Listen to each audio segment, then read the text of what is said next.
जरा देवेंद्रजी आल्या, जोरदार घोषणा झाला पाहिजे. दोन्ही हात वर करून चांगला जोरात भारत माता की. अजून थोडा जोराने आवाज हा मुंबईपर्यंत पोहोचला पाहिजे. गडचिरोलीचा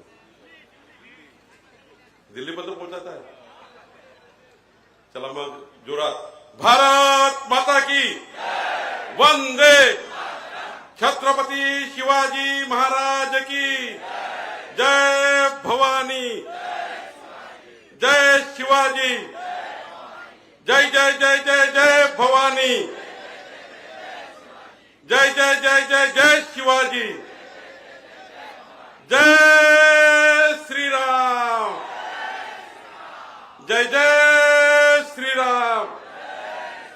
हर हर हर हर हर हर.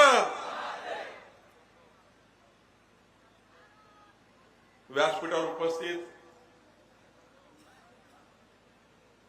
महाराष्ट्राचे लोकनेते,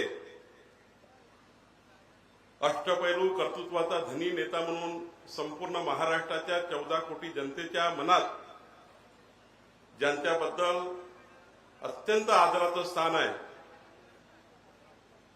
आपले देवेंद्रजी महाराष्ट्र प्रदेशच्या विनंतीवरनं आणि गडचिरोली जिल्ह्याच्या विनंतीवरनं आणि अशोकराव नेतेंच्या विनंतीवरनं आज प्रत्यक्ष अशोकराव नेतेचा फॉर्म भरण्याकरता आले. त्याबद्दल एकदा जोरात टाळ्या वाजवून आपण त्यांचं स्वागत करूया. जोरात टाळ्या वाजवून. देवेंद्रजी हे आपल्याकरता अभिमान आहेत आणि अशोकरावांची विनंती त्यांनी तात्काळ मान्य केली आणि आज आपण फॉर्म भरून या ठिकाणी आलो आहोत. व्यासपीठावर आपले राज्याचे मंत्री, राष्ट्रवादी काँग्रेसचे नेते धर्मराव आत्रामजी, आपले उमेदवार अशोक नेतेजी, आमदार देवराव होळेजी, कृष्णा गजबेजी, कीर्तिकुमार भांगडियाजी, अमरीशराव आत्रामजी, अरविंद पोरेड्डीवारजी, अतुल देशकरजी, केशवराव मानकरजी, संजय पुरामजी, भैरवसिंग नागपुरेजी, प्रशांत वागरेजी, रवींद्र वासेकर, हरीश शर्मा, श्री उपराळेजी, किसन नागदेवजी, वर्षाताई मोरे, बाबूरावजी कोळे, प्रमोदजी पिपरे, रवींद्र उर्लावार, गोविंदजी सारडा, प्रकाशजी गेडाम, योगिताजी पिपरे, विजयजी शिवनकर, अनिलजी येरमे, बाळाभाऊ अनंतकर, हेमंतजी जंबेवार, राकेशजी बेलसर्वे, श्री अनिल पोहनकर, श्री घुटके, रेखाताई डोळस आणि सर्वच व्यासपीठावरचे सर्व उपस्थित पदाधिकारी, महायुतीचे सर्व नेते, बंधू आणि भगिनी.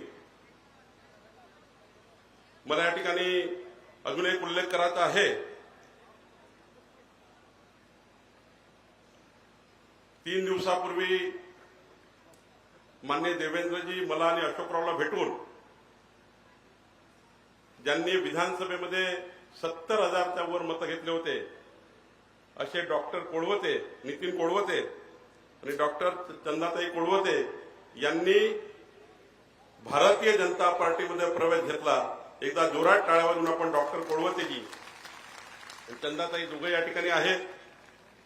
आणि आपण बघितलं असाल त्यांनी प्रेस घेतली तेव्हा त्यांनी सांगितलं की मोदीजीच्या नेतृत्वातल्या विकसित भारताकरता कुठली अपेक्षा न ठेवता देवेंद्रजींच्या नेतृत्वावर विश्वास ठेवून भारतीय जनता पार्टीत मी प्रवेश करतो आहे असं डॉक्टरनी सांगितलं.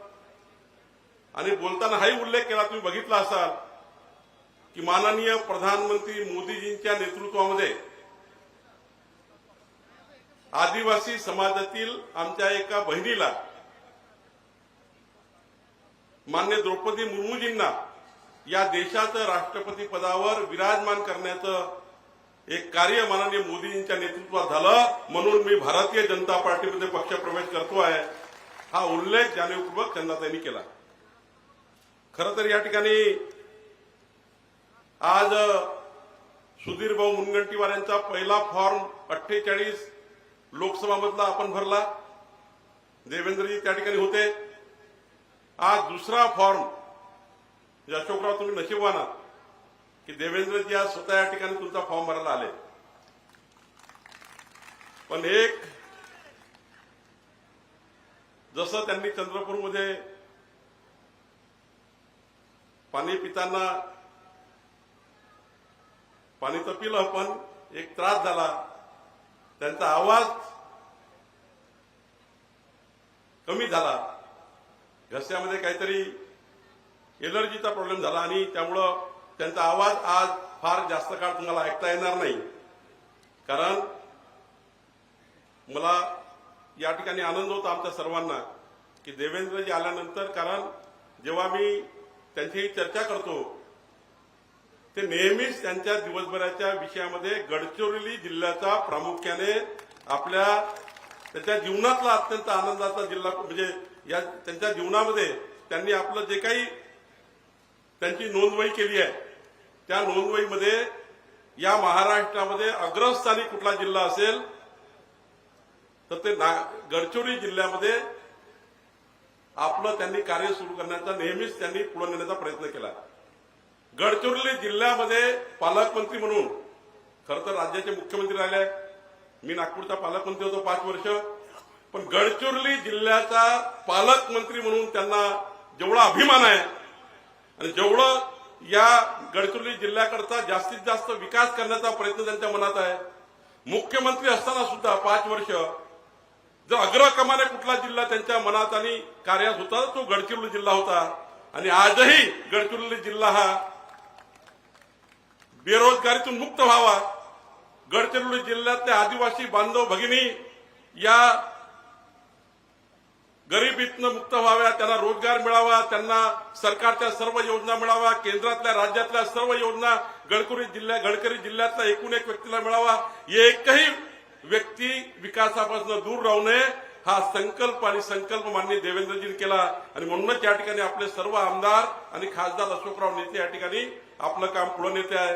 आणि मला अभिमान आहे की गडचिरोली जिल्ह्याच्या विकासामध्ये सर्वात जास्त मोठा वाटा जर कुणाचा असेल तर लोकनेते देवेंद्र फडणवीस साहेबांचा. म्हणून एकदा जोरात टाळ्या पुन्हा एकदा त्यांच्याकरता आपण या ठिकाणी केल्या पाहिजे. खरं तर आज अशोक नेते यांनी फॉर्म भरला आहे, मला अभिमान आहे.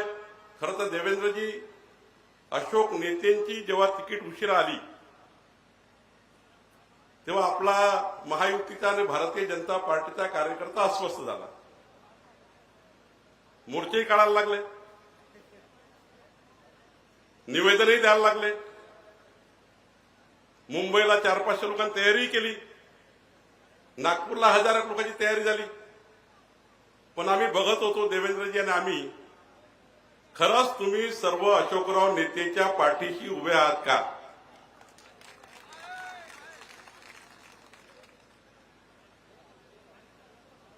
आता तुमची जबाबदारी आहे. काय जबाबदारी आहे त्याला सांगा, काय जबाबदारी आहे? काय किती? फक्त 3 लाख? तिकडे मागे कुणी? काय? अच्छा,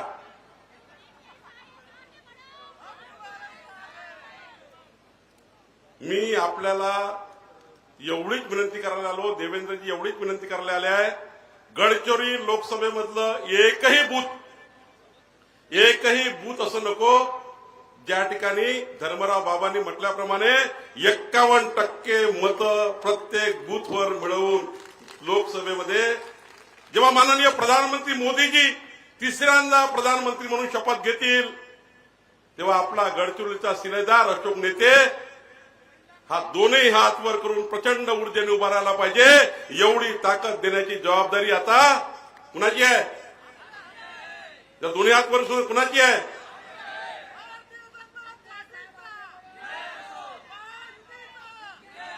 बंधू भगिनींनो, आपण 55 वर्ष काँग्रेसला मतं दिले. 55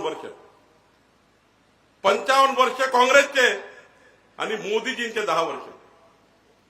बघा, आपण एक मत दिलं, मताचं दान घेऊन काँग्रेस पार्टी पळून गेली, पण मताचं कर्ज मोदीजींनी घेऊन तुमचा विकास करून मताचं कर्ज व्याजाशी परत करण्याचं काम मोदीजींच्या नेतृत्वामध्ये अशोक नेतेंनी केलं.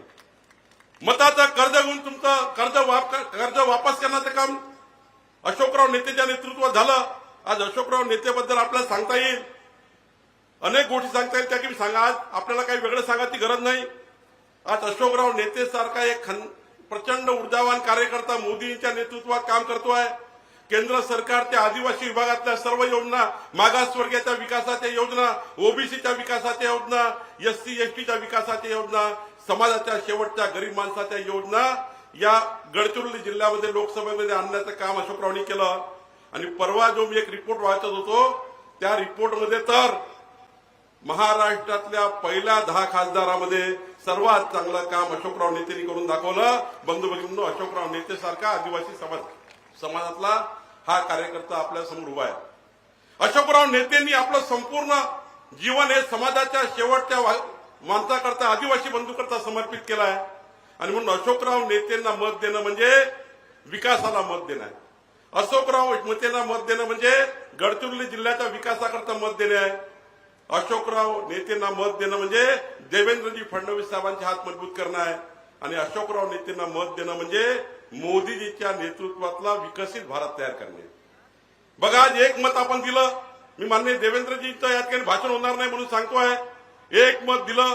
आज बघा, प्रधानमंत्री आवास योजनेत जर महाराष्ट्राचा विचार केला, गडचिरोलीचा विचार केला, एक मतांनी काय होऊ शकतं? एक मतांनी या राज्यामध्ये 6,27,000 लोकांना घरं मिळाले. एक कमळाचं मत 6,27,000 लोकांना घरं. एक कमळाचं मत जर आपण बघितलं तर शहराचा विचार केला, गडचिरोली शहराचा, चंद्रपूर शहराचा, नागपूर शहराचा, महाराष्ट्रातल्या सर्व शहराचा, तर शहरी भागामध्ये 13,74,000 घरं. एक कमळाचं मत. एक कमळाचं मत बघा, 1,46,00,000 लोकांना घरोघरी नळ लावण्याचं काम माननीय प्रधानमंत्री मोदींच्या नेतृत्वात झालं. मोदीजींच्या नेतृत्वामध्ये एक कमळाचं मत आपण घरोघरी नळ लावले. आयुष्यमान भारत 5 लाख रुपयाचा कार्ड, मोदीजींना एक मत आपण दिलं. अशोक नेतेला आपण एक मत दिलं. बघा, 3,26,00,000 लोकांना त्या ठिकाणी आयुष्यमान भारतचं, तुमचा माझा जीव वाचवण्याचं काम जे आयुष्यमान भारत योजनेचं करतं, गरीब माणसाचा जीव वाचवण्याचं काम जे आयुष्यमान भारत मध्ये होतो, 3,26,00,000 लोकांना आयुष्यमान भारतचं कार्ड मिळालं. प्रधानमंत्री सन्मान योजनेत मी देवेंद्रजींचे आभार मानेल की मोदीजींनी 6,000 रुपये शेतकऱ्यांना दिले. पण राज्य सरकारने सुद्धा देवेंद्रजींनी विचार केला, एकनाथराव शिंदेनी विचार केला आणि 6,000 रुपये पुन्हा शेतकऱ्यांना 12,000 रुपयाचं देण्याचं काम एक कमळाच्या मताने झालं. एक कमळाचं मत बघा तुम्ही, आपण एक कमळाचं मत अशोकरावांनी मोदीजींना दिलं. प्रधानमंत्री जीवन योजनेमध्ये 1,34,00,000 लोकांना लाभ झाला. स्वामित्व योजनेमध्ये आज या ठिकाणी गडचिरोली जिल्ह्यामध्ये, भंडारा जिल्ह्यामध्ये मोठ्या प्रमाणावर 65,86,000 लोकांना लाभ झाला. आपण या ठिकाणी किसान क्रेडिट कार्डचा विचार केला तर 88,00,000 लोकांना फायदा झाला. अटल पेन्शन योजनेचा 45,00,000 लोकांना फायदा झाला. स्वनिधी योजनेचा, जे आपला कोरोनाच्या काळामध्ये स्वनिधी योजनेचा 10.5 लाख लोकांना 50,000 रुपये, 10,000 रुपये लोन मिळालं आणि 10.5 लाख लोकांना फायदा झाला. पुढे जर आपण गेलो, अनेक योजना या ठिकाणी सांगता येईल. मला तर अभिनंदन करायचं आहे देवेंद्रजींचं की परवा त्यांनी माननीय मोदीजींनी योजना दिली. ऊर्जा मंत्री देवेंद्रजी आहे. या राज्यामध्ये 8 लक्ष लोकांना सोलर पंप देण्याचा, शेतकऱ्याला दिवसांनी 12 तास वीज देण्याकरता 8 लाख शेतकऱ्यांना, आणि गडचिरोली जिल्ह्याकरता, या लोकसभेकरता विशेष प्रावधान त्या ठिकाणी देवेंद्रजींनी केलं. 8 लक्ष शेतकऱ्यांना शेतामध्ये सौर ऊर्जेचा पंप देण्याचं काम या ठिकाणी करण्याचा निर्णय मोदींच्या नेतृत्वात देवेंद्रजी यांनी सरकारने घेतला. खरं तर स्वच्छ भारत मिशनचा विचार केला, घरोघरी शौचालयाचा विचार केला, तर 77 लाख गरीब परिवाराला शौचालय देण्याचं काम प्रधानमंत्री मोदींच्या नेतृत्वातल्या सरकारने केलं. आणि खरं तर आपण बघितलं असाल, एक कमळाचं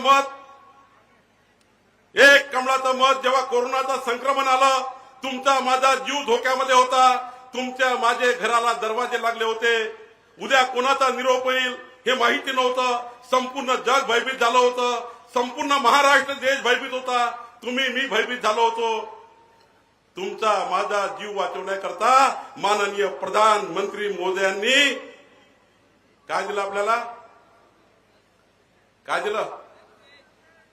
2 वॅक्सिन दिल्या, 3 दिल्या, 3 दिल्या. बंधू भगिनींनो, तुमचा माझा जीव जर आत वाचला असेल, तुम्ही मी या ठिकाणी सुरक्षित असेल, एक कमळाचं मत माननीय प्रधानमंत्री मोदीजींना आपण दिलं. तुमचा माझा जीव वाचवण्याचं काम माननीय प्रधानमंत्री मोदींनी केलं. एक कमळाचं मत. आपण 22 जानेवारी बघितली, काय झालं 22 जानेवारीला? जरा जोरात सांगा काय झालं 22 जानेवारीला? जरा जोरात सांगा. तिकडले शेवटचे 22 जानेवारीला जगातली सर्वात मोठी दीपावली आपण बघितली.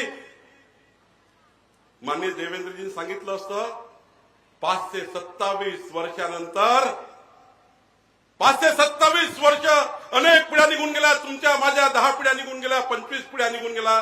त्यांनाही वाटलं होतं या देशामध्ये कुणीतरी येईल आणि तंबूतल्या रामलल्लाला जगातल्या सर्वात सुंदर मंदिरात घेऊन जाईल. 25 पिढ्याला जे नशिबात नाही आलं ते तुमच्या माझ्या नशिबात आलं. तुमच्या माझ्या डोळ्यांनी बघितलं की माननीय प्रधानमंत्री मोदीजींनी 22 तारखेला जगातल्या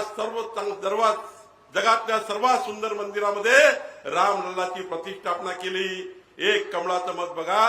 बंधू भगिनींनो, मी परवा गेलो होतो गडचिरोली जिल्ह्यामध्ये. त्या ठिकाणी 18 वर्षाचा एक मुलगा भेटला. आदिवासी समाजातला 18 वर्षाचा पहिल्यांदा मतदान येणार आहे.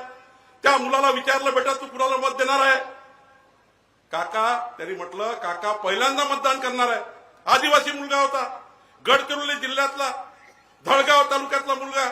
त्या धळगाव तालुक्यातला आदिवासी मुलगा म्हणतोय मी माननीय प्रधानमंत्री मोदीजींना मत देईल. मी त्याला विचारलं बेटा कारण काय आहे?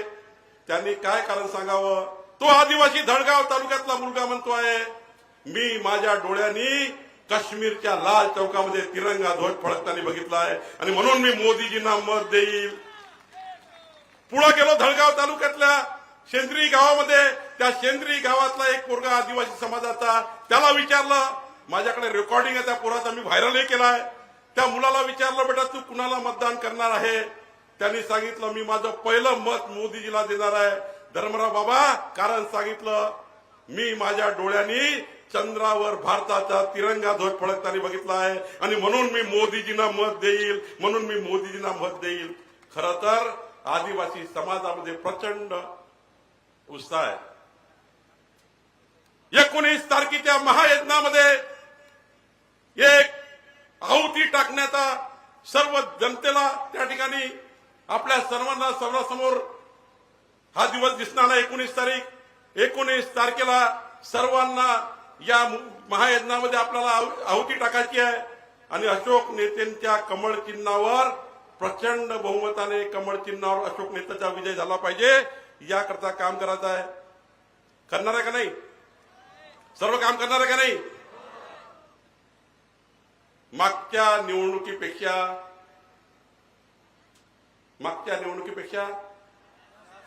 जर जोरात सांगा जरा.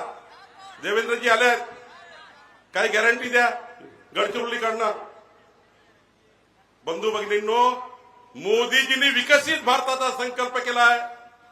2047चा भारत, जगातला सर्वोत्तम भारत, जगातला विकसित भारत, 2047चा भारत, जगातली तिसरी आर्थिक महासत्ता करण्याचा निर्णय माननीय मोदीजींनी गॅरंटी घेतली आहे. मोदीजींनी विकासाची गॅरंटी घेतली आहे. मोदीजींनी गडचिरोली लोकसभेच्या विकासाची गॅरंटी घेतली आहे. मोदीजींनी 2029 पर्यंत गरीब माणसाला अन्न देण्याची गॅरंटी घेतली आहे. मोदीजींनी गरीब माणसाला अन्न देण्याची गॅरंटी घेतली आहे. 2029 पर्यंत रेशनच्या दुकानामध्ये गरीब माणसाला अन्न देण्याचं काम मोदीजींनी निर्णय घेतला आहे. मोदीजींनी विकासाची गॅरंटी घेतली आहे. मोदीजींनी देशाच्या विकासाची गॅरंटी घेतली आहे. मग मोदीजीची गॅरंटी जनतेपर्यंत पोहोचण्याची जबाबदारी आपली आहे.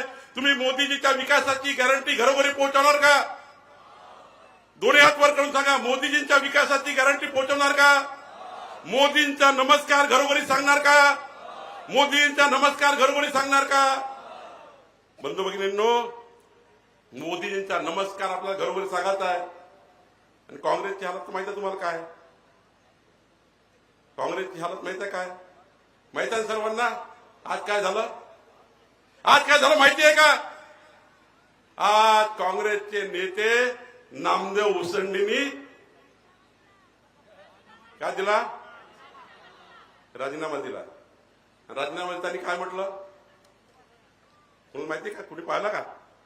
राजीनामा देताना म्हटलं काँग्रेस पार्टीने आदिवासी समाजावर आयुष्यभर आदिवासी समाजाचे मतं घेऊन बेईमानी केली, म्हणूनच मी काँग्रेस पार्टी सोडलेली आहे असा आरोप त्या ठिकाणी. आणि आरोप नाहीये, सत्यता सांगितली आहे नामदेव उसंडींनी.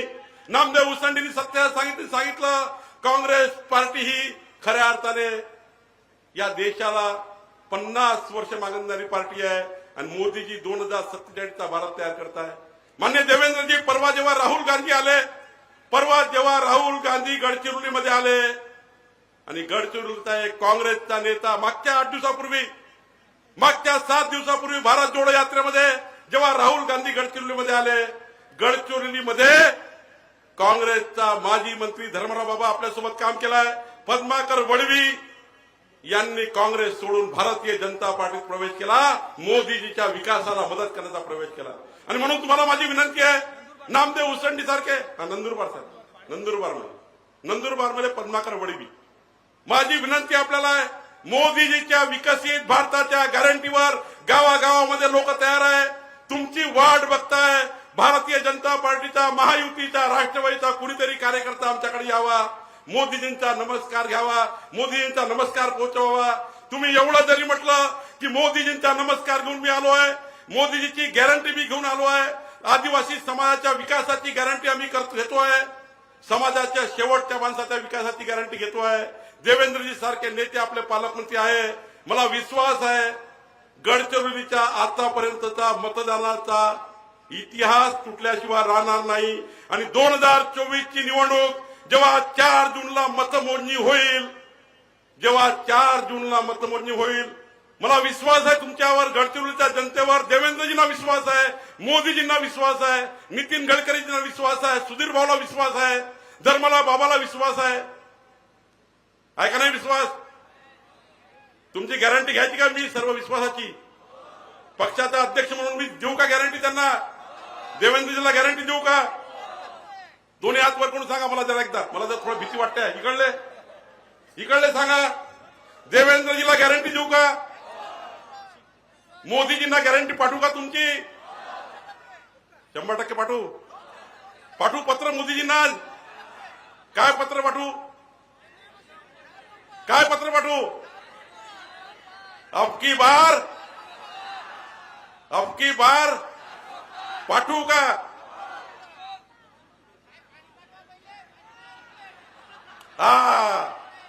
अशोकराव, प्यायचं पाणी पाहिजे लोकांना, पाठवतो, तेही पाठवतो, पिण्याचं पाणी पाठवतो, तुमच्याकडे काळजी नको करा.